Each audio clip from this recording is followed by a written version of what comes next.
کیونکہ یہ ساری جو نعمتیں ہیں نا جن کو دیکھ دیکھ کے ہم جلتے کوڑتے بھی رہتے ہیں, ڈپریشن میں بھی جاتے ہیں, یہ ساری لذتیں کیا ہونے والی ہیں؟ ختم.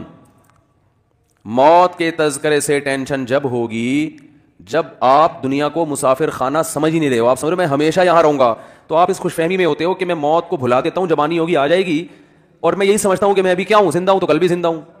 اس سے آپ سمجھتے ہو کہ آپ کو خوشی ملے گی, حالانکہ یہ وقتی خوشی میں ایک بہت بڑا غم لپٹا ہوا آ جاتا ہے آپ کے ساتھ. وہ غم یہ آ رہا ہوتا ہے کہ پھر آپ ساری چاہتیں یہاں پوری کرنا چاہتے ہو. خوش ہمیشہ وہی ہوتا ہے جو زندگی کو دنیا کو W11 سمجھے.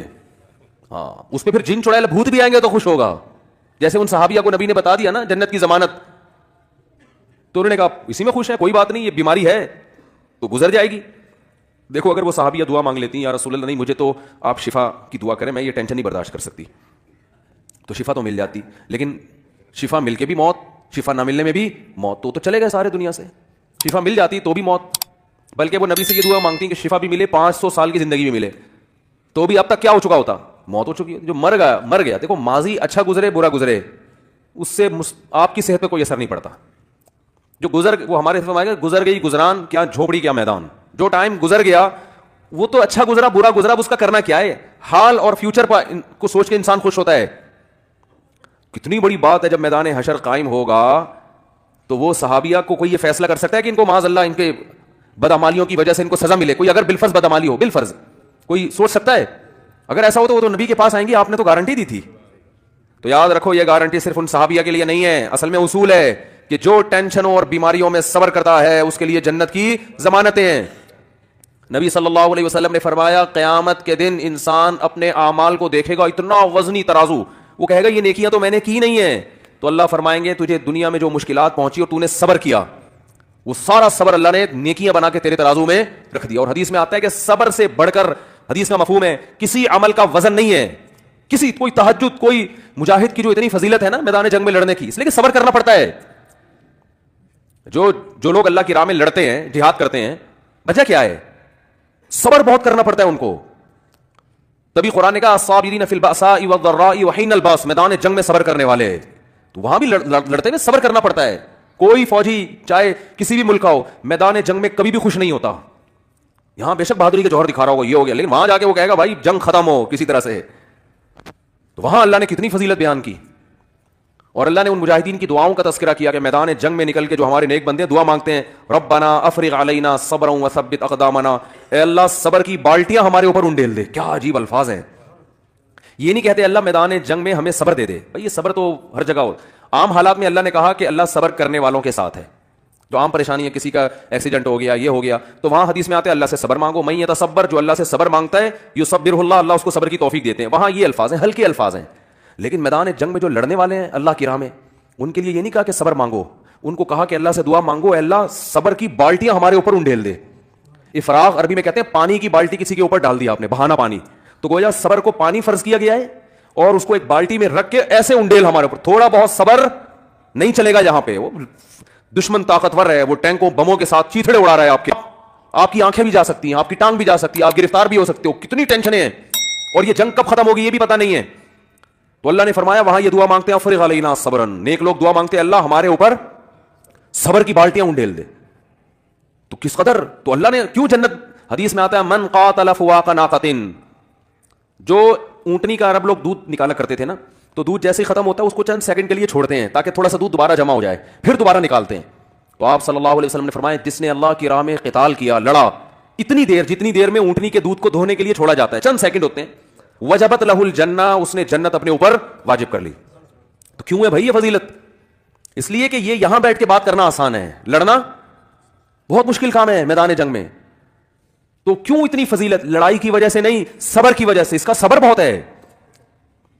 تو میرے بھائی چاہے مصیبتوں میں صبر ہو, بیماریوں میں ہو, جن چڑیل بھوت آ گئے, کوئی بھی ٹینشن ہے نا, تو اس میں آپ صبر کو ہلکا نہ سمجھیں. اور یعقوب علیہ السلام کی دعا یاد کر لیں, جب بیٹا گم ہو گیا تھا نا, لوگ کہہ رہے تھے کہ آپ تو مایوس کیوں نہیں ہوتے, آپ یہ کیوں نہیں اور یوں کیوں نہیں, تو کیا فرمایا اعلم من اللہ ما لا تعلمون, میں اللہ کے بارے میں وہ کچھ جانتا ہوں جو تم نہیں جانتے. کیا مطلب؟ مجھے پتا ہے اللہ جب کسی کو تکلیف دیتا ہے تو بنانے کے لیے دیتا ہے, تکلیف برائے تکلیف نہیں ہوتی. تو مسلمان کے لیے حدیث میں آتا ہے کہ نبی صلی اللہ علیہ وسلم فرمایا مسلمان کو جب تکلیف پہنچتی ہے اس کے درجات بلند, وہ تکلیف اس کو اس کو بنانے کے لیے. اور منافق کو جب تکلیف پہنچتی ہے تو تکلیف برائے تکلیف ہوتی ہے. وہ حدیث کا مفہوم ہے, پورے الفاظ انشاءاللہ میں سناؤں گا کسی وقت. تو اس لیے میرے بھائی اللہ سے عافیت مانگیں, ہم تکلیفوں کے اہل نہیں, ہم تو نالائق لوگ ہیں, بے صبرے لوگ ہیں. ایک صحابی نے جب نبی سے یہ بیان سنا نا صبر پہ, کیسا صحابی کا جذبہ, اللہ سے مصیبتیں مانگنے لگے, دعا مانگ رہے ہیں اللہ مجھے مصیبتیں دے تاکہ میں صبر کروں. یہ صحابی کا ایمان تھا کہ مجھے دنیا میں اللہ خوشی چاہیے ہی نہیں, لیکن نبی نے ان کو منع کیا کہ یہ عبدیت کے خلاف ہے, غلامی کے خلاف ہے. غلام ہمیشہ اللہ سے کیا مانگتا ہے؟ غلام کا کام ہے بھائی وہ عافیت مانگے. جیسے غلام اپنے مولا سے کہے مجھے نہیں پیسے چاہیے, تو مولا کو غصہ آئے گا, بھائی میں بڑا ہوں تو چھوٹا ہے, تو میں تو باپ اپنے بیٹے کو کچھ کھلا رہا ہے, بیٹا کیا ابا میں کسی کا محتاج نہیں, مجھے نہیں چاہیے, تو باپ کو غصہ آئے گا نا کہ تو کسی اور کے سامنے یہ بات کر, میں تیرا باپ ہوں. تو اس لیے اللہ کو بھی اللہ چاہتے ہیں کہ بندے مجھ سے خوشیاں مانگے, غم نہ مانگے. غلامی کا تقاضا یہی ہے. تو اللہ سے خوشی مانگو, اے اللہ ہم بے صبرے لوگ ہیں, اے اللہ ہم سے مصیبتیں برداشت نہیں ہوتی, ہم نالائق ہیں. تو اللہ سے عافیت مانگے, اے اللہ ہمیں شکر کی نعمت سے ہی نواز دے, بس تو ہمیں نعمتیں دے اور شکر کی توفیق دے دے, اسی سے ہمارے گناہ معاف کر دے, اسی سے ہمارے درجات بلند کر دے, مصیبت نہ مانگی جائے. تو کسی خاتون کا فون آیا, کل کی بات ہے, امریکہ سے, کینیڈا سے یا امریکہ سے, کوئی حرج نہیں ہے, ان کی طرف سے پابندی نہیں ہے کہ واقعہ نہ سنائیں آپ. اور یہ جو ٹیلی فون ہے نا, یہ ہمارے حضرت کہیں جاتے نہیں تھے, آخری عمر میں بالکل بند ہو گئے تھے, مصروفیت بڑھ گئی تھی, فون کھلا ہوا تھا. تو ہم یہ کہتے تھے کہ حضرت جن ٹاپک پر بیان کرتے ہیں یہ تو بالکل معاشرے کی دکھتی رگ کو پکڑ رہے ہیں, جاتے یہ کہیں ہے نہیں, تو ان کو دنیا کا پتہ کیسے چلتا ہے کہ دنیا میں ہو کیا رہا ہے؟ یہ تو گھر میں ہی رہتے ہیں, ملا کی دوڑ کہتے ہیں نا, مسجد سے گھر سے مسجد. تو حضرت فرمایا کرتے تھے یہ جو فون ہے نا یہ مجھے پوری دنیا کی خبریں دیتا ہے, ہو کیا رہا ہے. تو ہمیں بھی ٹیلی فون جو ہے نا بتاتا ہے گھروں میں ہو کیا رہا ہے. تو گھر میں کسی کی, ان کے گھر میں کوئی جن چڑیل بھوت, ان کے گھر میں کیا تھے؟ جن چڑیل بھوت, اس پہ آ رہا ہے, اس پہ آ رہا ہے, فلاں پہ آ رہا ہے, ڈمکانے پہ آ رہا ہے. تو میں نے بتایا کہ بھائی وہ یہ آیت الکرسی پڑھیں, یہ پڑھیں, انہوں نے نہیں فائدہ ہو رہا, یہ ہو گیا, وہ ہو گیا, بڑے مسائل ہیں. میں نے کہا مجھے ایک بات بتاؤ, آپ کے کسی ریلیٹیو کا کسی عامل سے تعلق تو نہیں ہے, کسی جن چڑیل بھوت بھگانے والے سے تعلق تو نہیں ہے؟ انہوں نے کہا اصل میں ایک کی طبیعت جب خراب ہوئی نا تو ہم پھر کسی کے پاس چلے گئے جو جن چڑیل بھوت بھگانے کا کام کرتے ہیں. میں نے کہا بس یہ آپ کی ہو گئی غلطی, اب نسلیں یاد رکھیں گی, اللہ ان کو شفا دے, اب آپ کے پورے خاندان ساری زندگی جن چڑیل بھوت سے ہی نمٹتا رہے گا. اور میں نام لینے میں بھی آر محسوس نہیں کروں گا, کیونکہ جب تک کلیئر بات نہ کی جائے لوگ سمجھتے نہیں ہیں. لوگ کہتے ہیں مفتی صاحب فراڈی عاملوں کے خلاف بیان کر رہے ہیں, ہرگز ایسا نہیں ہے, میں صحیح عاملوں کے خلاف بیان کر رہا ہوں, یہ فراڈی ہیں. رقیہ کے میں خلاف نہیں ہوں, اگر کوئی بزرگ رقیہ کر رہے ہیں, دم درود کر رہے ہیں, وہ تو صحابہ تابعین سے میں بھی کرتا ہوں, وہ تو سب کرتے آئے ہیں. جو اس میں پروفیشنل ہے نا, جو کہتا ہے مجھے یہ کام آتا ہے, وہ جھوٹ بول رہا ہے, وہ الو بنا رہا ہے آپ کو. اور علماء بیچاروں کو پتہ نہیں ہے, ان کو خود نہیں اس فیلڈ کا پتہ, وہ کہتے ہیں شاید کوئی پڑھا لکھا ہو, وہ کچھ بھی نہیں پڑھا لکھا, یہ کوئی سلیبس ہے ہی نہیں, آج تک کوئی وجود میں ہی نہیں آیا. وہ جن چڑیل بھوت بھگانے کا کیا ہے, کیا کرائٹیریا کیا ہے, اس کو کیا آتا ہے؟ تو کہتے ہیں کوئی سلیبس نہیں ہوتا, تجربہ ہوتا ہے, تو تجربہ ہی لکھ دو اپنی کتابوں میں, اسی کو ہم نصاب بنا کے یونیورسٹی میں پڑھانا شروع کر دیں گے. جس بڑے سے بڑے عامل کے پاس جاؤ نا, اس سے پوچھو انٹرویو تو کیا کرتا, کیا ہوتا کیسے, اس کو خود کچھ بھی نہیں پتا ہوتا.